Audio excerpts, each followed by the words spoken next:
This is my day one of understanding things just for the fun of it. So आज का मैं topic है India and the world. सो ये है modern, not modern but medieval period history. तो क्या हुआ था, रोमन एम्पायर उस टाइम पे दो पार्ट में डिवाइड हो चुका था, ईस्ट और वेस्ट पार्ट में. जो उसका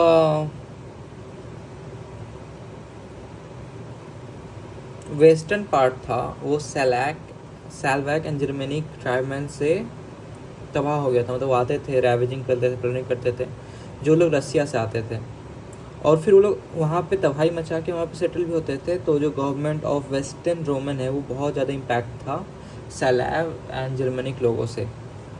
और ईस्ट रोमन का सेंटर था कॉन्स्टेंटिनोपल, जिसका प्रॉब्लम होता था वेस्ट का चर्च से. ठीक है. और ये पार्ट कवर करता टर्की, सीरिया, नॉर्थ अफ्रीका. और यही church, the church at Constantinople Catholic church was called Greek Orthodox church, which was entirely the reason why Russia लोग सब क्रिश्चियनिटी को चूज़ किए. ठीक है.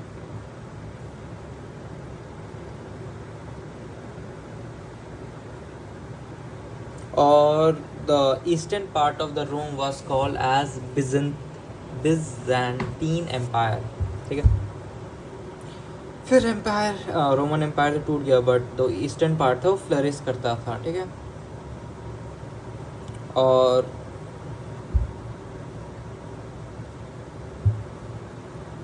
लेकिन ट्रेड कम हुआ था. So there was a dark age, but फिर से ट्रेड हुआ, एजुकेशन आया, मिलान और पर्डवा में इंस्टीट्यूशन बना. यही सब है, और कुछ ज़्यादा कुछ है नहीं. और हाँ, क्या बोलते हैं, अरब्स लोग सब अपना प्रैक्टिसेस लिए थे वेस्टर्न पार्ट ऑफ रोम जिनके पास है. फिर क्या हुआ, फ्यूडल सिस्टम है. फ्यूडल सिस्टम है कि एक चीफ है, उसके पास आर्मी है और बहुत सारे लैंड है. और जो किंग होता था उस एरिया का, वो होता था जिसके पास सबसे ज़्यादा लैंड हो. लेकिन उसके अंदर मोनार्की ना है, इसलिए वो लोग ट्राई करते थे कि चीफ वाइज लोग सब अपना अपना अपॉइंट कर सके, सो दैट मोनार्की ना है. बट ये प्रिवेंट नहीं कर पाए फुल्ली, और मोनार्की रहा, क्योंकि एक जिसका ज़मींदार है उसका बेटा आके रूल करता था. और उसी टाइम सिस्टम ऑफ सेल्डम और मोनार भी था, जिसके अंदर क्या बोलते, जो पेजेंट थे वो दूसरे के लैंड पे काम करते थे, जो लॉर्ड्स उनको बोलते थे, उधर ही काम करते थे. वो लोग शादी नहीं कर सकते थे, वही सब उनको पैसा भी देना पड़ता था एज टैक्सेस उनका जमीन पे काम करने के लिए.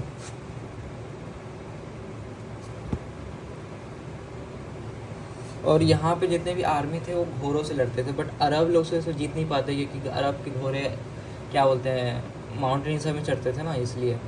तो वो लोग का कैवलरी को ज़्यादा उतना काम का था नहीं, इसलिए उनका लड़ाई का पैटर्न भी चेंज हुआ, जैसे वो लोग लड़ाई करते थे.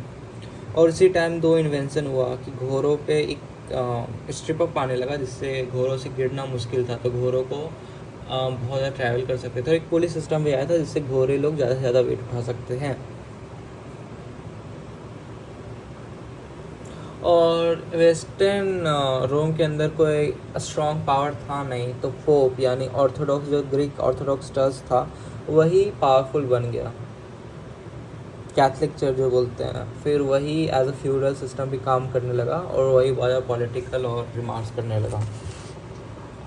फिर अरब वर्ल्ड जो था वो उस टाइम पे बहुत ज़्यादा साइंस डिपेंडेंट था, लाइक बहुत ज़्यादा आगे था अपने समय से, और लीड भी कर रहा था साइंस में. जितना भी चाइना में इन्वेंशन होता था, जो यूरोप को पहुंचता था, वो अरब होके जाता था. इसलिए अरब को वो सब टेक्नोलॉजी पहले में ज़्यादा था यूरोपियन से.